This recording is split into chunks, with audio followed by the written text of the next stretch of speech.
వైసీపీపై తీవ్రంగా మండిపడ్డారు మంత్రి పార్థసారథి. జగన్ తీరుతో రాష్ట్రానికి తీవ్ర నష్టం జరిగిందన్నారు. కంపెనీలు పారిపోయాయి, కేంద్ర పథకాలు కూడా నిర్వీర్యం అయ్యాయి, రాష్ట్రాన్ని 10 లక్షల కోట్లకు పైగా అప్పుల్లోకి నెట్టారని విమర్శించారు మంత్రి పార్థసారథి.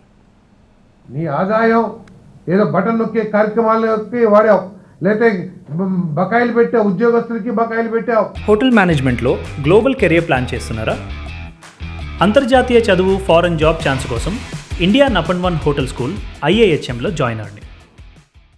రైతులకి బకాయిలు పెట్టావు, మన కాంట్రాక్టర్లకి బకాయిలు పెట్టావు, రాష్ట్రాన్ని 10 లక్షల కోట్ల అప్పులు ఊబిలో కూర్చేశావు.